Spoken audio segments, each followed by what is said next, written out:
Okay, so concept chapter 5 due this weekend, mini project 4.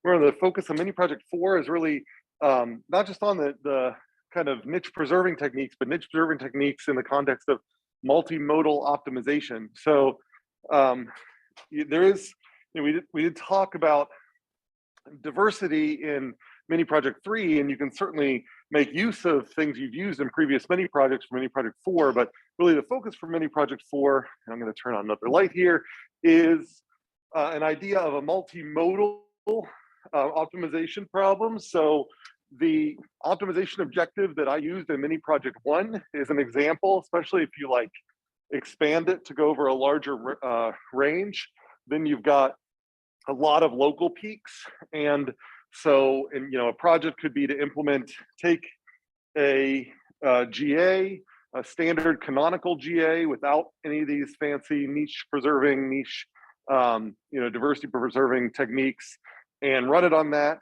just like you did in mini project 1, show that it converges roughly to one peak, and then turn on those, and then show that instead of getting a population that is at one peak, kind of, dripping down the sides of that, you get small clusters at the top of all of the peaks. Like that would be, a nice little example.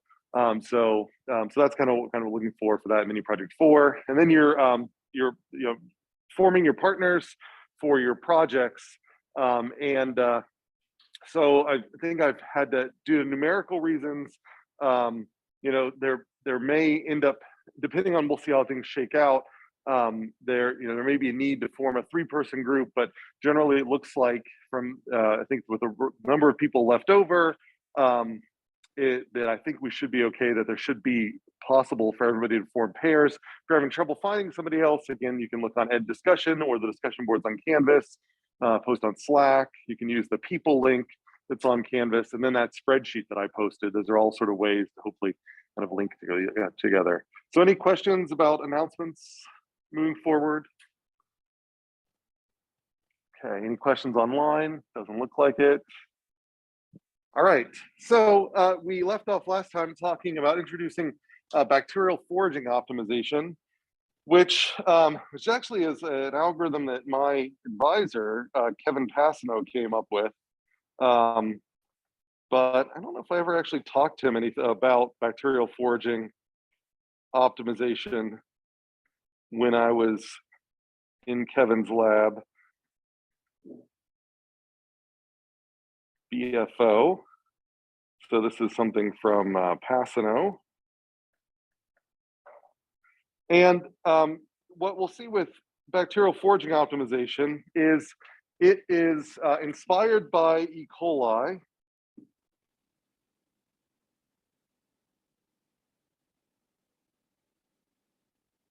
So E. coli bacteria. But it also sort of, so it ends up kind of combines the chemical communication, like ACO, with population dynamics, which is kind of like the GA, in an attempt to kind of get a mixture of all of these different features. So I mentioned last time that these little E. coli, if you put them in a petri dish, you notice that they have these these sort of stretches where they'll go straight, and then they'll randomly kind of reorient, and then go straight and then reorient, and so on. And if you were to draw a little E. coli bacteria, it would have all these little flagella coming off of it. And I think in E. coli, these flagella come off all over the body. And there is a little molecular switch inside the E. coli that allows them to turn flagella either counterclockwise or clockwise. And the way they're mechanically structured, when you turn them counterclockwise, you get forward movements. And when you turn them clockwise, you get kind of a random turbulent reorientation. So I'll say like turbulent reorientation.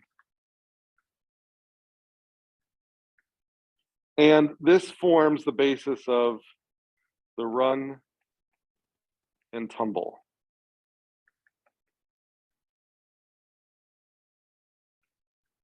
So if you do have sort of like a petri dish or something with food at the center, if you let that food kind of diffuse into the medium, then you end up getting this kind of concentration gradient around it. And if you are a bacterium inside here, if you're to watch that bacterium, it will sort of move in directions. And when it tends to go downhill, it more oftenly reorients and goes in a random direction. And it'll go in that random direction for longer periods of time when it's going uphill. But it will always eventually reorient. So it doesn't go in perfectly straight lines forever.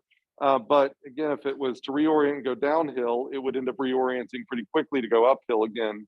So you end up getting mostly uphill movement, periodic downhill, and so on, so that it can end up climbing these concentration gradients. So it's sort of a greedy, that term was used earlier, approach to climb concentration gradients.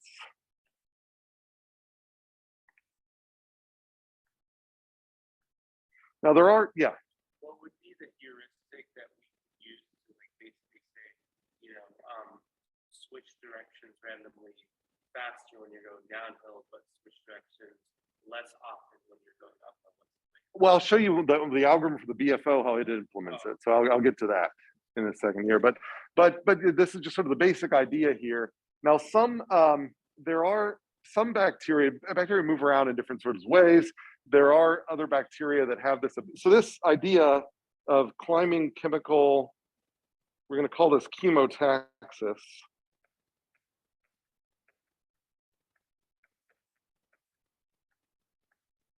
So taxis is kind of like movement.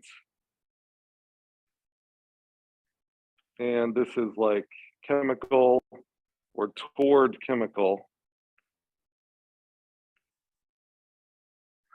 So you might hear about phototaxis, that's like movement towards light, scototaxis, movement towards dark, chemotaxis, movement towards chemical. So this is movement towards the chemical. So it's, so we'll call this in the algorithm the chemotactic loop. And so this allows it to kind of climb these gradients. The downside of this is in a simple petri dish like this, where the food's in the center and you get this nice kind of monotonic gradient, then you land where the highest concentration of food is. But if you're in a much bigger space, then there might actually be other patches of food or clusters of food elsewhere that if you focus on this one, you miss out on those other ones that are richer. So this is just a gradient climber. So, as a gradient climber,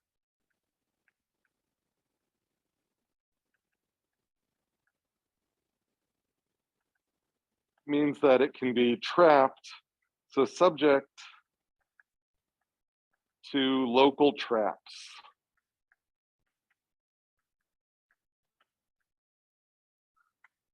And so in order to get around that, then in BFO, so what these bacteria do is they not only respond to these nutrient gradients, but they actually put chemicals into the medium around them. They put chemical communication. They've actually put signals into the medium for both that repel other bacteria and attract other bacteria.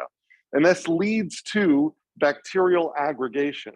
So this allows bacteria to sense that although they have found a good food source, there's a bunch of other bacteria elsewhere that apparently are not here, but there's kind of they can sense that they must be somewhere around because they can sense their attractants. And when they get close to those bacteria, then they can actually, they don't want to cluster on top of the bacteria. So there's a way for them to be kind of from far away attracted to the bacteria, but then locally can kind of stay apart from them. So it's a way to be kind of attracted into regions where there's a lot of nutrients, but then search those regions once they get there so that those bacteria can keep moving around. So we add social communication, kind of similar to ant colony optimization, to help advertise the good things that other individuals have found. So in ant colony optimization, every iteration is kind of a new random draw from this probability distribution.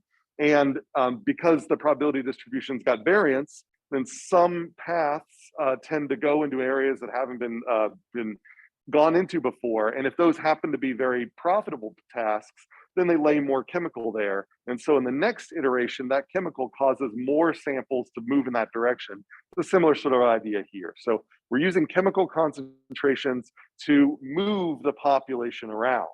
Now, what we're also going to add to this is, since we have a population of these things, then we're going to think back to kind of genetic algorithms to a little bit, and we're going to be able to add a selective pressure where we'll have rounds where we periodically kill off bacteria that have not done very well in their lifetime, and then allow bacteria that have done very well to clone themselves. And then we'll also have these dispersal events where we'll just move bacteria from one point to another, as sometimes happens. You get these biophysical relocations of bacteria. You imagine, if you were to blow over some liquid, or if there's some waves or something, you maybe get these things moving around. So it's kind of the idea of having these sort of fine scale mutations and large scale mutations we'll kind of get into here.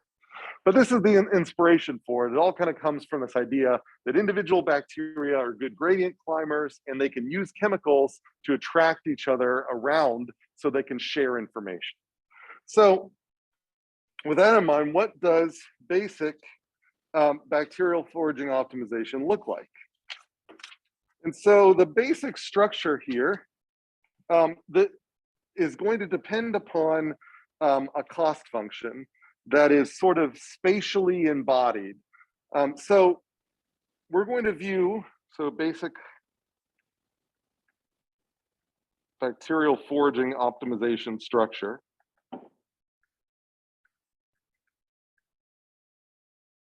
We say that each bacterium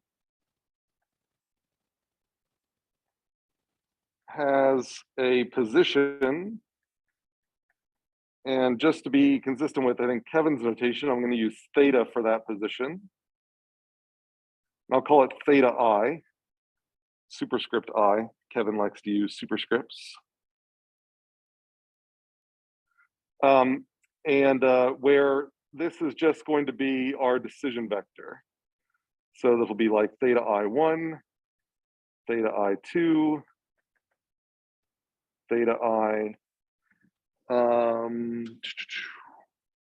I'll use D for, so this here is a D-dimensional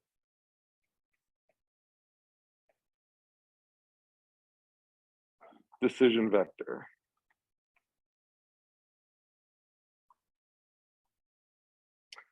And this here is, we have S bacteria. So I is in 1 to S.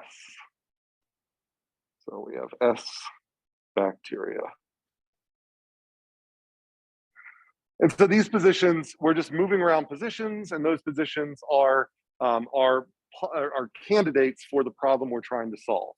And so we are focusing on a minimization problem.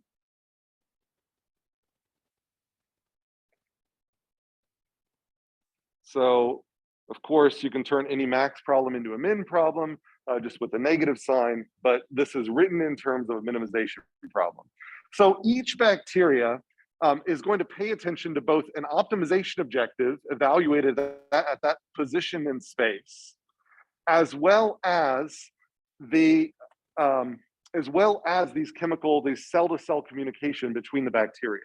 So this is a little bit different than a GA. When a GA, every individual's kind of, their genotype stays with them. But in this case, the bacteria are like individuals climbing around a space. So the bacteria don't, like, the position doesn't live with the bacteria. They move from position to position to position. And each position is kind of favorable or unfavorable in terms of our optimization objective and the cell-to-cell communication. So each bacteria senses,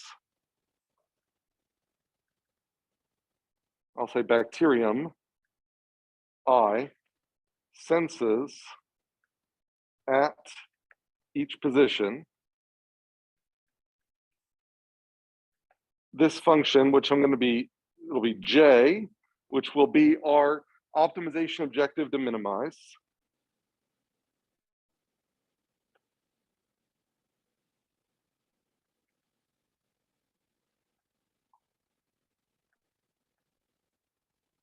Plus, maybe I'll move this plus over a little bit. I don't know how much space I'll need for this.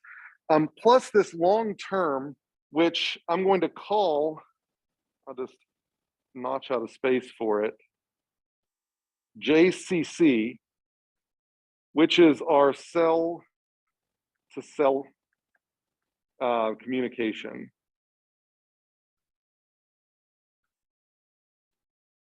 And so that is going to take this form where it represents all of the attractants and repellents that have been put into the space by the other bacteria. So, so this will be a sum over all of the bacteria.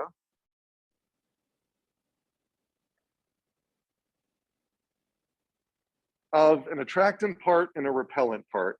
And I will do the attractant part first here. So I'm going to do a negative, then a hyperparameter deattract, which is kind of like the amount of chemical put into a medium by a bacteria. And then that is going to be scaled by an exponential,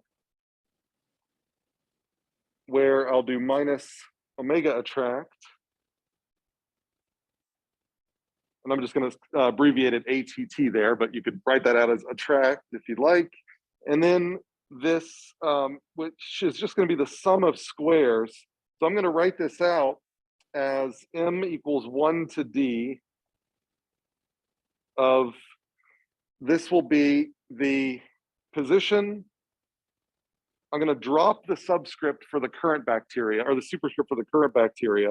So this is the current bacteria's position at dimension M minus the position of the remote bacteria. So this term here is really nothing more than just theta M minus theta M I transpose, oh, sorry, it's more, the sum is nothing more than theta vector minus theta vector I transpose times theta vector minus theta vector I. So this is just the sum of squares, sum of squared differences. Yeah. What was the vector theta? Not theta I, but theta. So like Well, so this is for simplicity here, theta is position of current bacteria in this control, I don't know, in this execution step. And yeah. So in the case for the, when you're doing that, the inner summation, when your I is the same as the current one you're executing, you're gonna get 0, right? Yeah, you'll get a 0 here. And so this is modeling that the current bacteria is dumping into, because of the exponent, the 0 will turn this thing into a 1. And so the current bacteria will sense its own attractant in this formula here. You could imagine modifying this where you could exclude the current one from the sum. I don't know how much of that would change. I think that's actually was done on purpose so that you have a little bit of inertia where you actually kind of want to stay where you are. But if there's a lot of attractant elsewhere, you'll then be pulled towards them. And I'll say this is just for clarity. All right, and then that sum, and I guess I could put brackets around this. Maybe I'll put a large parentheses here. Maybe I'll put it in a different color just to make it clear.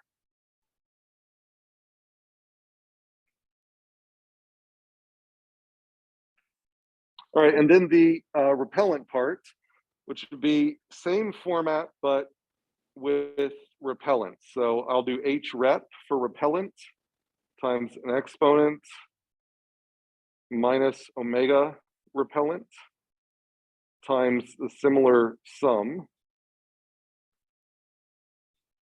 And all the rest of this is the same.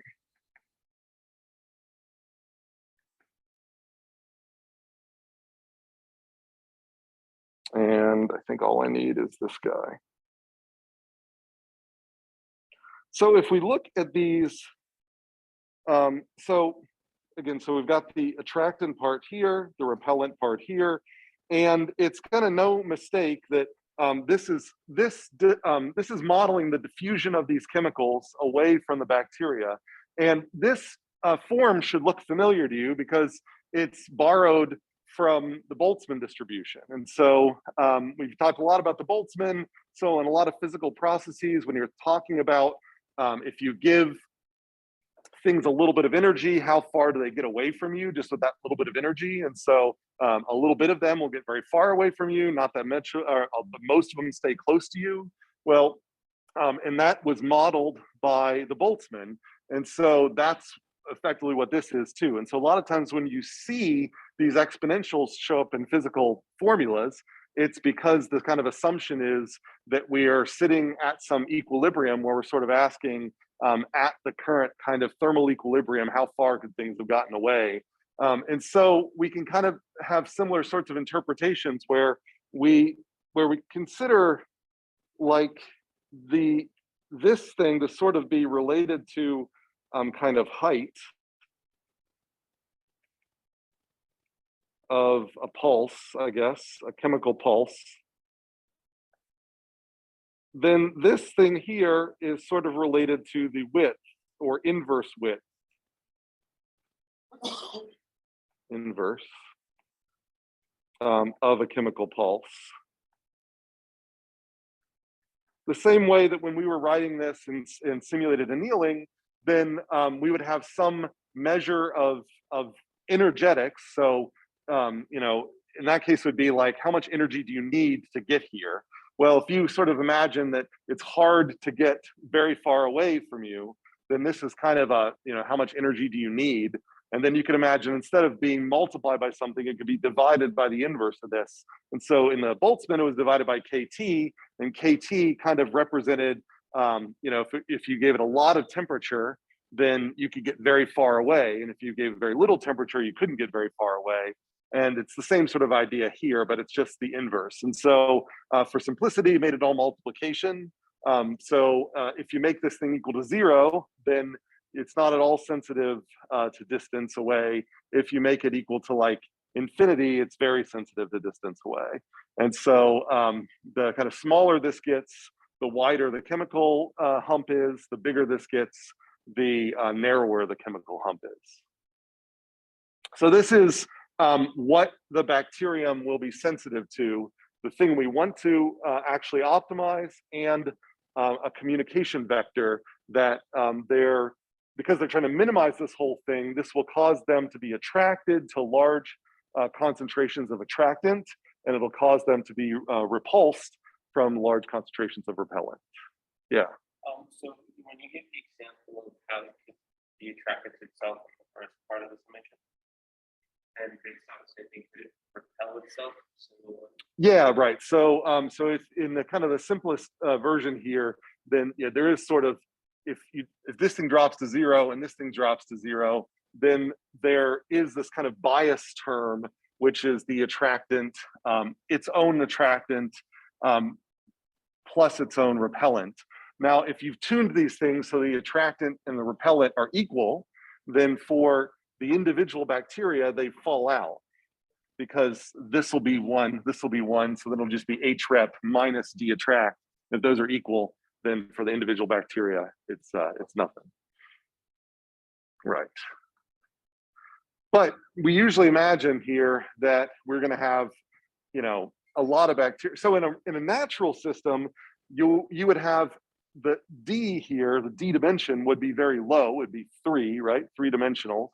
But then S in a natural system would be very large. It could be like 1 million bacteria in a small space. But in our optimization, our metaheuristic, then it'll be the flip of that, where our S will be relatively small, like 100 bacteria, but our D might be very large, like 1,000 or something like that. So, so it's moving over this larger space. Okay, so this isn't the whole algorithm. This is just the optimization objective that the algorithm will respond to. So every time I move a bacteria around, I evaluate this thing. I evaluate, the objective we care about, and then the communication. And notice that the communication changes based on the relative position of all of the other bacteria. So this creates kind of a cell-to-cell aggregation pressure where they don't want to get too close because of that repellent, but they don't want to be too far away from each other either. So the whole thing is like the whole thing is it's a proximate mechanism for bacterial movement that ultimately we hope will lead to higher and higher fitness allocations. That we hope it will cause these bacteria to move to higher fitness. But I don't want to call it a fitness function because this here really is a chemical mechanism just to get these things to move. So it's trying to move uphill here or down, I guess it's a minimize, it's trying to move downhill here, but it's also trying to move relative to these things. But I don't want to give this is really saying is bacteria want to be close to each other, but not too close. But of course, we, as the one who's running this algorithm, we don't care how close our positions are, but we're sort of hoping that by making them attract to each other with a little bit of a boundary, that this will improve their search characteristics so they don't just get stuck in local traps. Okay. So what we're going to do next is we're going to implement the run and tumble based off of this sensed objective. And then we're going to implement those 2 other phases where we kill off some bacteria, cause them to reproduce, and then we spread out some bacteria probabilistically as if a physical process came through and kind of shook up the petri dish. All right, so any questions about this? Pretty clear so far? Just implementing cell-to-cell communication. Okay. So BFO sort of has 3 stages.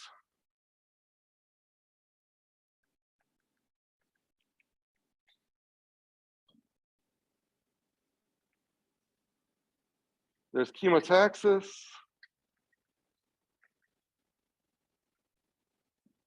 There's reproduction.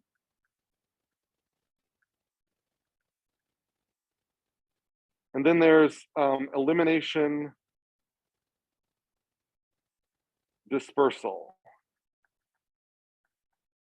And for all of you typesetting grammar geeks out there, this would be truly a hyphen here. Normally you would think of this as an N dash, but in this case, we actually are saying it's a type of dispersal that we're using to eliminate. It's not an elimination and dispersal. It's a way we're kind of doing elimination with dispersal. So it's a true hyphen there.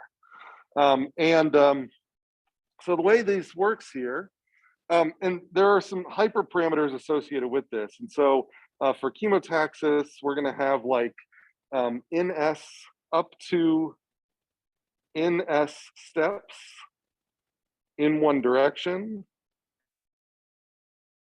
But then we're also going to have up to I don't think it's up to, it's actually exactly NC rounds of chemotaxis. And then wrapped around all of that, we've got up to, I'll just say NR rounds of reproduction. That then also kick off a new round of chemotaxis every time we do a new one of those. And then elimination dispersal in ED rounds of elimination dispersal.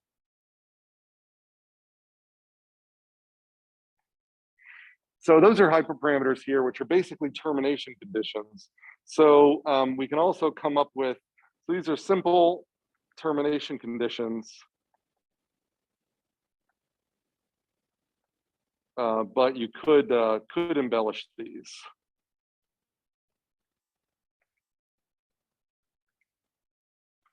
As desired. So we're just going to terminate these things when these counters count down all the way. So the first round, the kind of the most important round, or the kind of focal point of this algorithm, is the chemotaxis round. So in chemotaxis,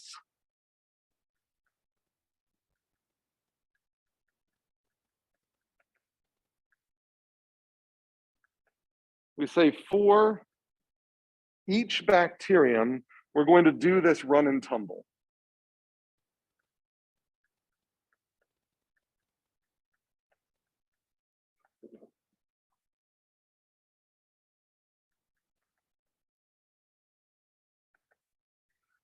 And so how do we do that? Well, we actually do the tumble first.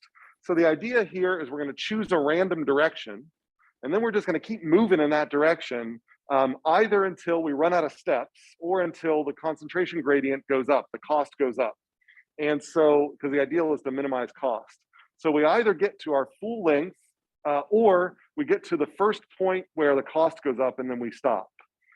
So that's what we're implementing here. So how do we do that? We do the tumble first.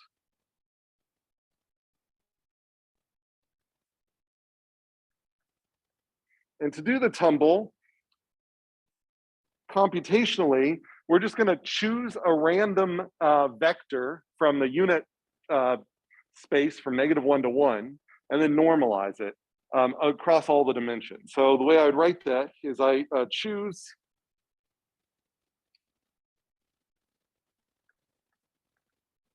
a random unit vector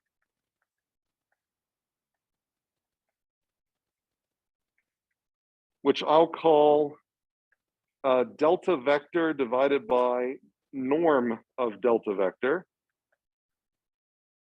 where delta vector is just drawn from uniformly distributed numbers, a d-dimensional random space here. So we're just saying it's just d variables drawn uniformly from -1 to 1. Just the Cartesian product of all of those. That's what we just choose there. So you just draw d random numbers from -1 to 1. You take that vector, you get its length, and then you divide every element by that length, and that gives you a random unit vector. That's how we generate random directions in space. And then from there, now that we have our random direction, then we can run.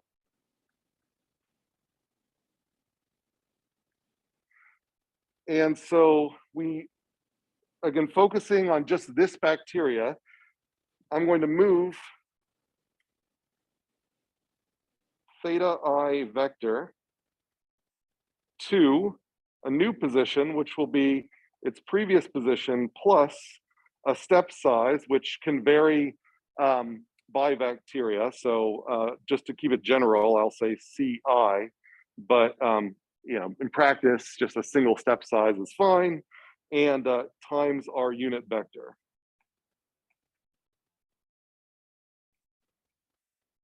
Where CI is step size.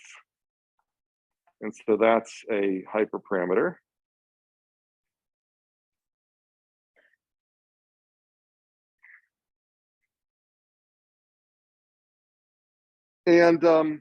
And then from there, I'm just going to reevaluate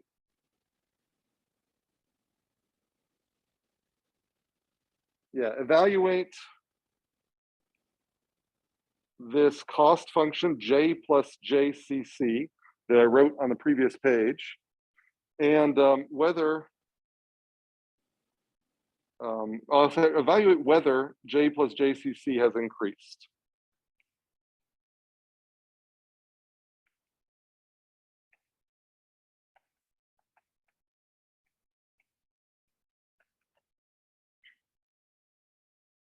And then from here, if J plus JCC is increased, and think of this as a cost, has increased, then at that point we stop, or we've gone in S steps, then stop. Otherwise, take next step.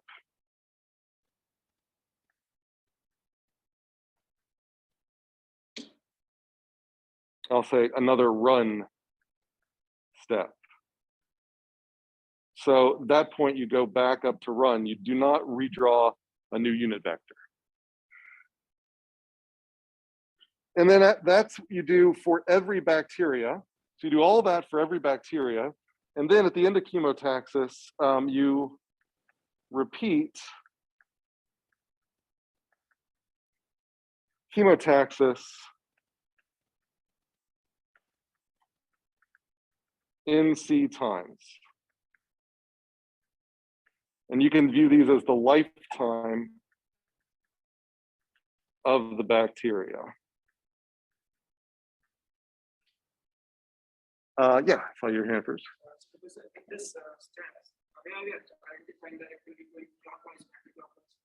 Oh yeah, so that was just me giving background on the cellular mechanisms. So you can think of the clockwise as it's kind of the kind of dimension we're not worried about. So counterclockwise is equivalent to run, and clockwise is in terms of the tumble. So I apologize for that. I can see how that makes it confusing.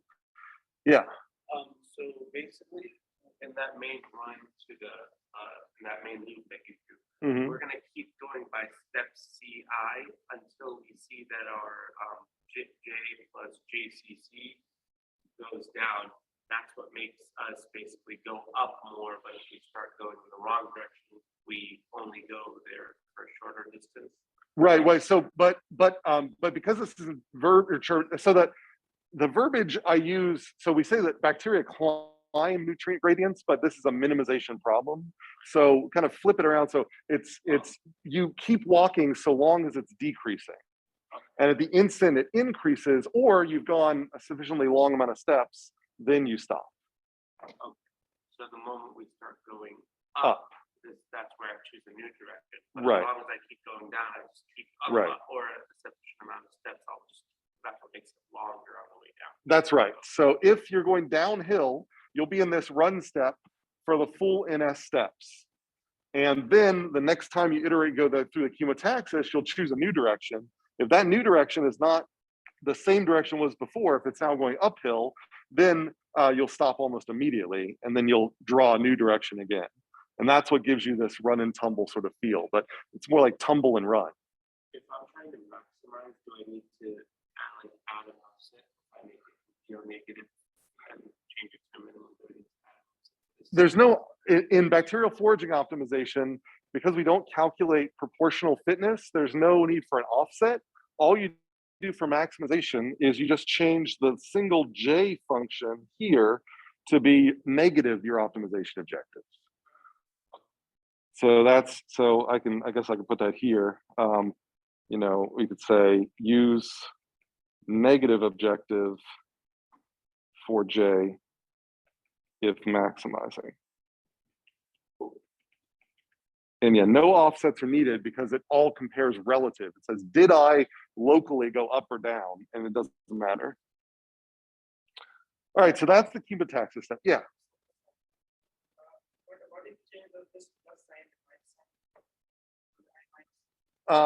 Theta, you mean right here? I mean, that would have, I mean, they wouldn't matter as long as you're consistent, because that minus is sort of eaten up by this unit vector. So like if I choose a plus here, this might randomly be a negative, but if I choose a negative here, this might randomly be a positive. So yeah, it shouldn't matter. And so if you, for whatever reason, if like it just presents better to you if it's a minus, then it works exactly the same. Yeah. Oh, I see questions. I see the questions online too. I'll get to these right after this one. Go ahead.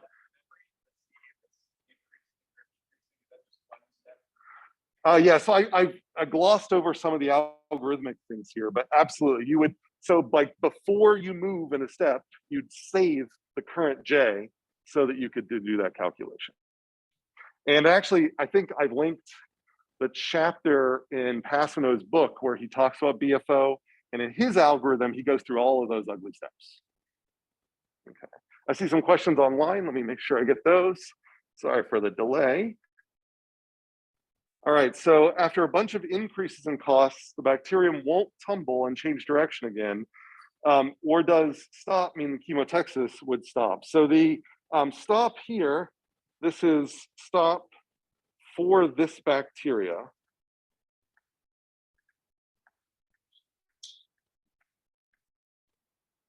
So to answer that question online, if this bacterium senses a cost increase, it will stop and the algorithm will move on to the next bacterium. And that will keep going. And once you're going through all of the bacteria, remember this is for each, or I guess I could say for all as well. So I have to highlight that. So this will go through all of the bacteria. So after you've gone through all of the bacteria, then you repeat the chemotaxis on all of the bacteria again. And other question, so this chemotaxis is applied simultaneously on all bacterium, and they all use the randomly drawn unit vector. No, so the this unit vector is unique for each bacteria. So I guess each bacterium. So every time you get a new bacteria, you draw a new direction. That one bacteria goes through all of its runs. And then when you go to the next bacteria, it draws its own new direction and then goes through for its runs. And so you keep, so this unit vector here, this random unit vector here, this is different across the bacteria. And then the next time you run through chemotaxis, it'll be different for the same bacteria again. So you keep drawing this every time you go into the tumble step for the bacteria. I think that was the most of that question. I thought there was maybe it was a second part. Oh, and then simultaneity. So again, if you look in Kevin's book, in the Passano book, he goes into greater detail about the scheduling of these bacteria. For computational simplicity, the way Passano suggests doing it is you consider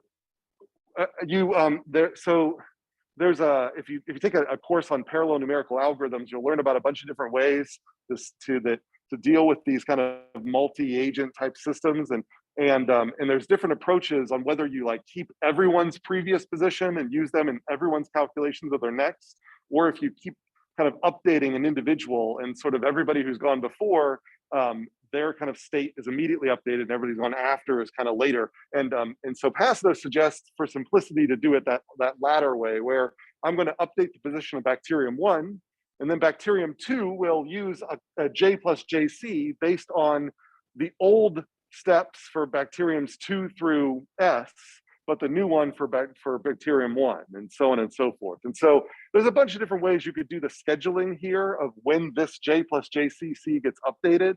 It's just simplest if you update the positions in place. And so once I've done this for one whole bacteria, its new position will end up affecting the J plus JC for the next bacterium.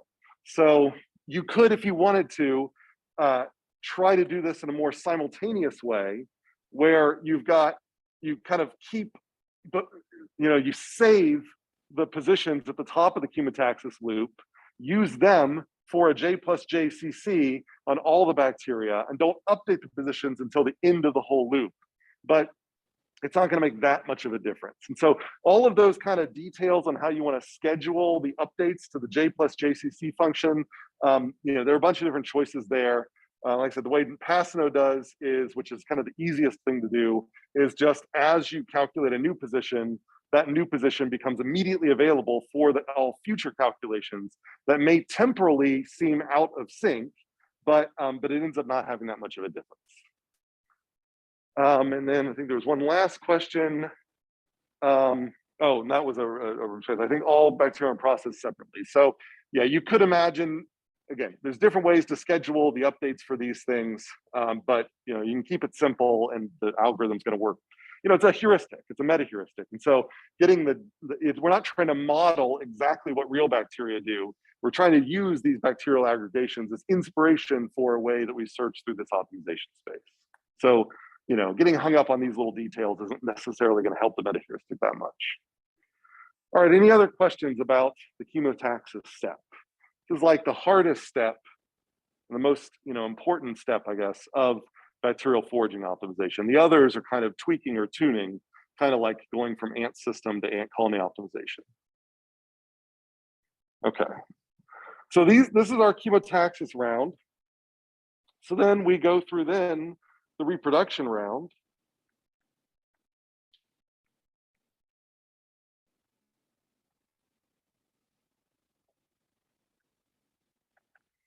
And this one's pretty easy. We're going to base the health of a bacteria on the optimization objective that it has accumulated over its lifetime. So what I mean by that is we say for on each bacteria, calculate J, I'll call it J, I think superscript I, yeah, JI health equal to the sum, and this sum is going to go over the lifetime of this bacterium in its previous in the chemotaxis steps beforehand. So over its lifetime, let's look at just the optimization objective. So so in this case, you'd have to keep memory of this or be accumulating this thing as the bacteria was going. So knowing that this was going on every time the bacteria is moving around, you can kind of keep track of this. So you're basically, notice there's no JCC component, it's just the optimization objective. So I'm showing it how much cost have you accumulated as you've been moving around in the space. And that is a metric for the health. And so here in this health sense, a larger is worse, smaller is better. And you can think of this as kind of a cumulative cost.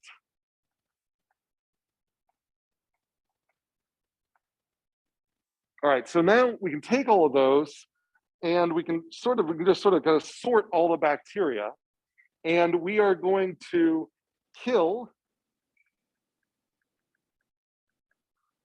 the S/2 bacteria with highest J health. And then that's going to leave S/2 spots to fill. And so what we're going to do is take the remaining S/2, which were the ones with the lowest J health, and clone them. So then clone remaining S/2 bacteria in current positions.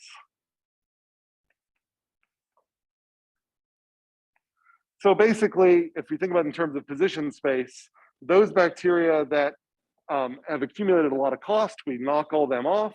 All the bacteria that remain, we just clone them exactly where they are. So now there will be 2 bacteria standing in that position in the decision space. That's all we do for the reproduction step. And then we can then, at this point, repeat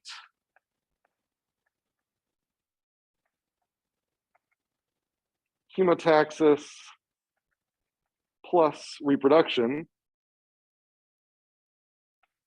I always want to drop the P in reproduction.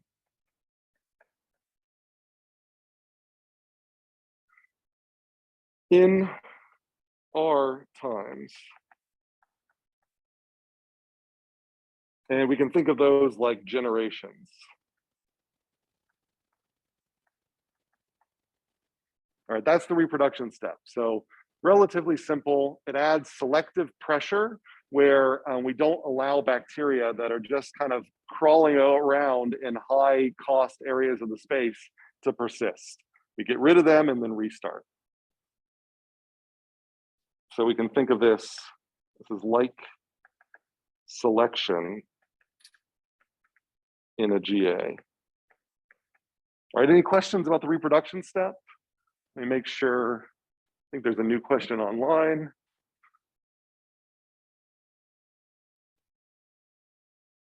Question online is, does calculating the cost over the lifetime include all chemotaxis since start of the BFO or since the last reproduction?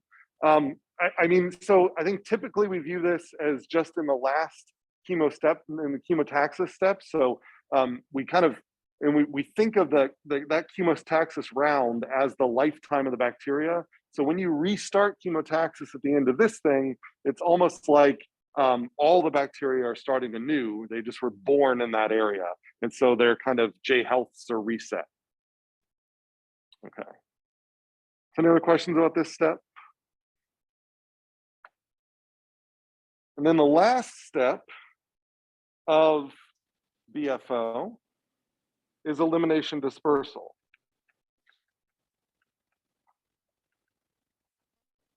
Elimination hyphen dispersal.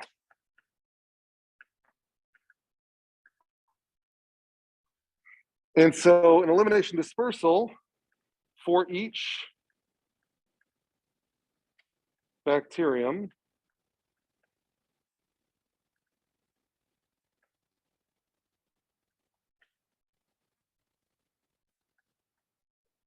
we are going to flip a coin and say with probability PED, which is another hyperparameter, disperse bacteria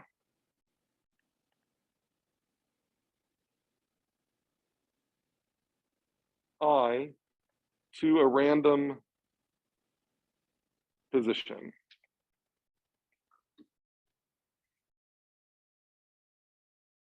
And then we just repeat the whole process.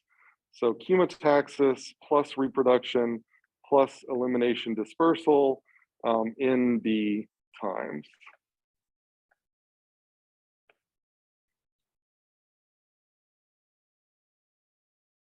And so if you think of the chemotaxis as kind of a fine-grained mutation, sort of a gradient descent, kind of a directed random walk or a correlated random walk, then this is a coarse-grained mutation. So it's sort of an undirected mutation where we just randomly, with some probability, everybody gets mutated to some random position and gets to start there. So that's another way to add diversity to the system. And you could imagine further embellishments. Could imagine, sort of a sexual, a reproduction where dispersals land in between two other bacteria. So there are different ways that you could play with this approach. But that's the basic approach to bacterial foraging optimization. Is it's just another approach that moves around continuous spaces, that tries to be a little bit more intelligent than a GA, while still having a lot of the same selective pressure and mutation that you see in a GA. All right, so any questions about BFO?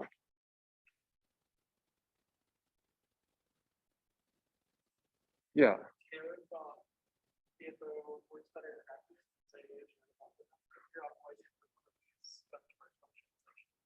Well, so bacterial foraging optimization isn't one that you're going to see as commonly as some of the others. It has a lot of hyperparameters, so you can really tune its performance. Very often, these hyperparameters are kind of set as degenerate versions of each other. So I think, like I mentioned, you often set. I think I've got some examples of the. Like I think a common way. What I got? Yeah. So like you commonly set like the H repellent and D attractant to each other. So like there's a couple of things that make it so it doesn't actually have quite as many hyperparameters, but I don't have like a great, like I can say that BFO is particularly like, so much better than X, Y, or Z. The big reason I put it up here is to me, it fits very well in between ACO and PSO, which are two, when we're going to talk about PSO next. So it's got the chemical communication between them, and it's got actually movement through space, whereas ACO doesn't have real movement through space, but we're starting to see this kind of physical coupling.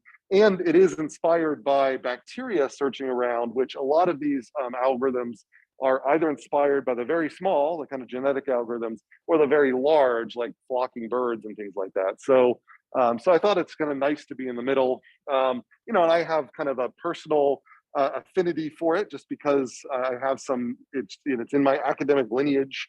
But so if you went to another course that was like this one where they talk about BFO, I don't really know. So I don't think it's probably been studied well enough to characterize that. But I think it's a relatively straightforward algorithm that that, at least in Kevin's example, seems to work pretty well.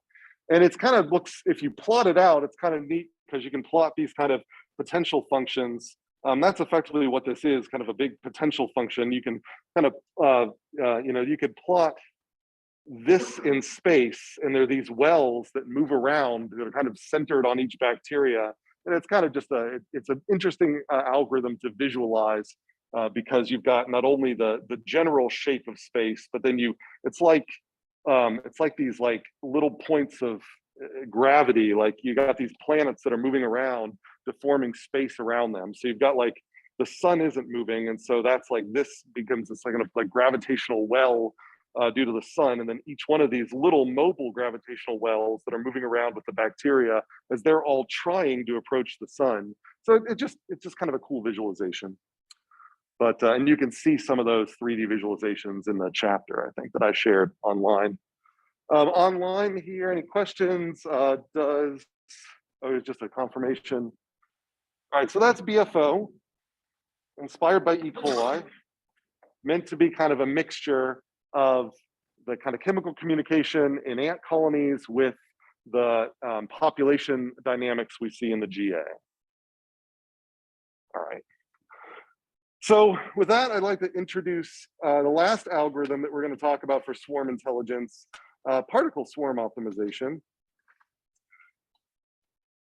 And it is something that if you work in neural networks or anything now, a lot of, you might be familiar with the off-the-shelf algorithms for optimizing neural networks, like stochastic gradient descent, that have these terms like momentum that are added in them. And these ideas about momentum and its so-called regularizing effect on optimization of neural networks come from the sort of particle swarm optimization perspective. And so, so this is kind of where some of those things are kind of grounded. But so before I move on, are there any other questions about BFO? Clear? All right, so from here, this is basically kind of our introduction to particle swarm optimization.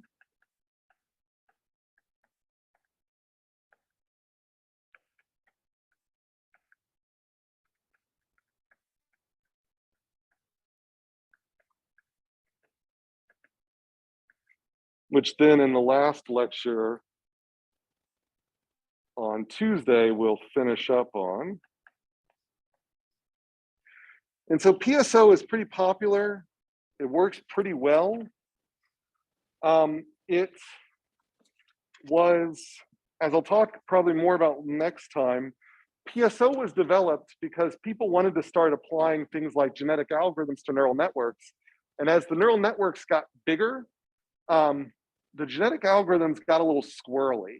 And so what I mean by that is there's so much space to move. You're talking about, I got, thousands of weights in this neural network, and each one of those is a decision variable. So the dimension of this search space was extremely large. And so if you just had a genetic algorithm, it could pop up anywhere. Wherever it got kind of a hint that there was a slightly better performing network, it would then go and investigate that. And so you'd get these it was difficult for the algorithm to just kind of settle down and find one spot for it to exploit. And so it's kind of like I mentioned, for those of you that are familiar with this, and we'll get into this next unit when we start talking about neural networks more formally, for those of you familiar with using these off-the-shelf tools like stochastic gradient descent to optimize neural networks, there are these regularization components where not only do you have your loss function, which is kind of like encodes the problem that you want this network to solve, you've also got these regularization terms which have nothing to do with the problem you want to solve, but they just are meant there to tame the algorithm, the optimizer, so that it doesn't go crazy, it doesn't go everywhere. It sort of keeps the weights kind of close together. So it's kind of like there might be another set of solutions that work just as well as these solutions. But if you've already found something that kind of works well, just stick here for a while. I don't want you to actually go and investigate way over in some other space in the decision space, unless the current solution really isn't working well.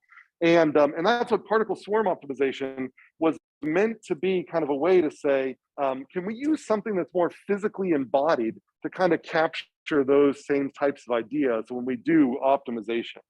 And so PSO is built on the idea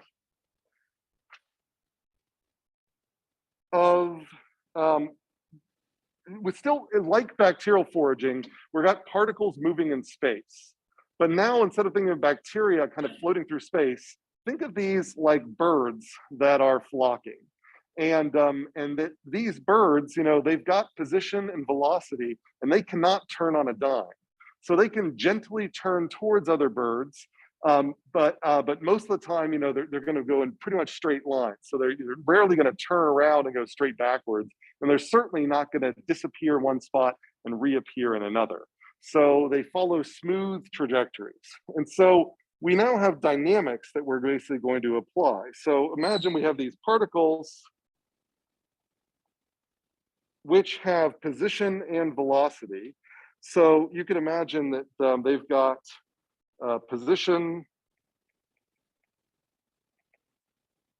I'll say for particle xi, I'll say its position at t+1 is its previous position plus some velocity vector. And then I've got its velocity vector at t+1 at the next time step is going to be its previous velocity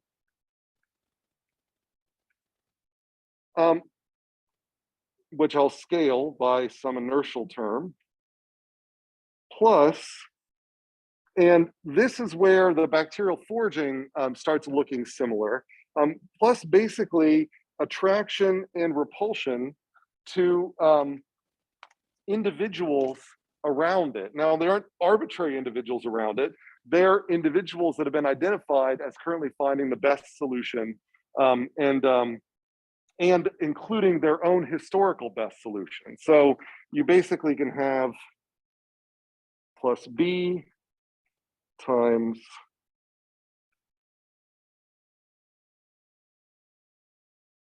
and I'll write what these are in just a second.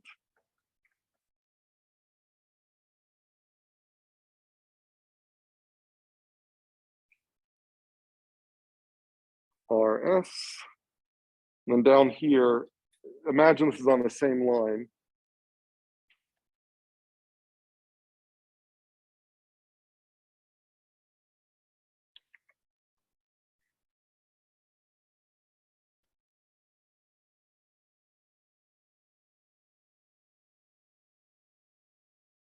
I'm gonna, for simplicity, because we'll get into this in more detail, I'm just going to call this, yeah, all right, I'll call it xjt minus xit times r. Probably should use another letter other than T. I'm gonna just call this one that I said RS, I'm gonna call it RA, and I'll call this one RB. And so what this here is, this is the position of agent I's best performance so far. And this is the position of the best performance,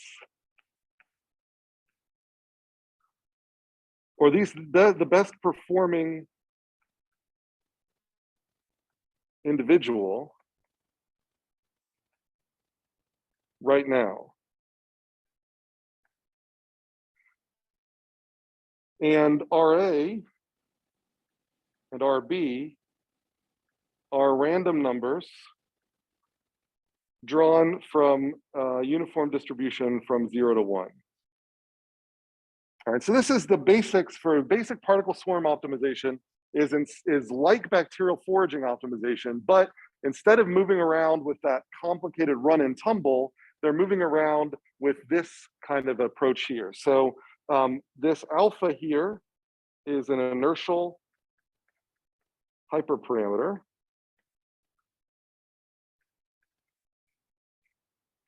You know, think mass. So the idea here is that, let me make sure I didn't leave anything out. So the idea here is if alpha is equal to 0, then this thing can sort of change its velocity instantaneously. If alpha is, or A, I guess is, I think I'd actually have written down as A, but we'll call it alpha here. If alpha is very large, then the previous velocity has a large impact on the current velocity. But the velocity is also influenced by the position where it last experienced the very best of this optimization objective, and the position of the agent currently who's sitting at the best position across the whole swarm. So that's what these things are here. These are distances where if you are, this will bring you toward your best position, and this one will bring you toward the agent in the swarm at the best position currently in the swarm. And so we can scale those. And so these B and C are hyperparameters. They're just positive hyperparameters. And RA and RB are just random numbers. So that every iteration through, you draw a new random number. And so this gives kind of a little bit of a randomness, so a little bit of a stochastic search field to it. But the overall thing here is that particles will tend to move in the same direction they were moving in, but then they will be grabbed by they'll be attracted back towards positions that were high performing to them. And they will also be attracted to positions of others who are currently high performing. So notice that nowhere in this update rule is the optimization objective's value. It's just the position of where the best value in the history of the current one is, and the current agent at the best value currently. And this is kind of the essence of basic PSO. You're just constantly attracted to these positions. Now, as you're searching, these positions are going to be updated. So if you happen to find a better position, this anchor gets moved to that better position, and that gets moved instantaneously. If another agent tends to suddenly, you know, like the best agent is like all the agents are moving around, but the one who's best might suddenly change as well. And so these things here, these references in the middle, these can change instantaneously. And so they're kind of like these instantaneous updates that get filtered through this dynamical system here. This is like a single integrator where you're like, this is kind of like an acceleration term that gets integrated into velocity, I guess a double integrator, and then this velocity gets integrated into the position. So the influence of these instantaneous changes takes a little while because it has to manage to change the velocity of the current particle, and then from there, change the position of the current particle. And that gives this, this system a feeling of momentum, which has kind of a regularizing effect on optimization problems like neural networks, where you kind of don't want to be jumping around the space whenever you get a hint that things might be better elsewhere. This sort of, it reduces large movements in search. So now, if you really want to search far away, the whole flock has got to drift far away into other spaces. As opposed to in the GA, you could have some members of your population over there, some members of your population there. There's crossover that happens. Suddenly you have some that are here, and they're just constantly bent down, going all around the space. Here, you get clumps of agents that are searching together. And that's kind of the essence of PSO. So I'll get into details about that next time. I will say that PSO has a wide range of offshoots. We'll talk about some of them. You can imagine different ways to embellish this. Like I could focus on the best position in my local neighborhood as well as the best position in my global neighborhood. So there's the kind of local best and global best. There's other things that get rid of the randomness. So these random numbers here, there's like one I reviewed an article once, I think, on a chaotic catfish PSO that was based on the idea that you could replace these random numbers with chaos, which is a deterministic generator, so that instead of having to go out and draw random numbers, you could have a simpler system that is more computationally efficient that manages to do the same thing, but it might actually not only be a little more computationally efficient, it actually might have these ergodicity parameters where it helps to guarantee that the PSO is space filling, so that you not only are searching locally, you're guaranteed to eventually search the whole space. So there's those sorts of modifications. And then there's things that do adaptive inertia. So this inertial parameter here, I'm assuming it's a constant hyperparameter, but kind of like a step size that you might want to adapt over time. You can make this inertia kind of stiffer and weaker over time. And so maybe initially you don't permit a lot of rapid changes. And so this inertia is very large, the mass is very large, but then over time the mass gets small and then it's allowed to make these small changes. So once you're confident that everyone is going to stay around a position, then you can make this small, and then that way they can kind of fine tune in that area. And so rules for updating this inertia. So there's a bunch of different ways in which you can make PSO better or different at least. And we'll talk about that a little bit, but this is kind of the basic essence of it, is that it's sort of bacterial foraging like, but there's no cost function that shows up directly in the motion rules. It's only the updates of these positions that reflect the actual cost function. All right, and that's all I've got for you. Any quick questions? If not, don't forget, form your teams. Concept check 5, mini project 4. What are B and C? So B and C are just hyperparameters. So these are positive. So we would make these greater than 0. So could we lump them with the RA and RB somehow? Well, so the RA and RB are meant to be that these change. These are drawn every step. So RA and RB are, you could adjust this probability distribution so that instead of going from, this is basically, you could lump these together and say this is a random number from 0 to B. 0 to B, yeah. Right, but then you still got to choose what the B is. Right. So, all right, any other quick questions? Well, in fact, if you guys, anybody needs to go, you can go. I'm done, but I'm happy to take questions. Is there yes, the questions, can XI, yes, you can be the best. And if you're the best, then these two things might be zeroed out. So then this gives you kind of encouragement to move towards your past history, which might be your current position, it might be a past position. So yeah.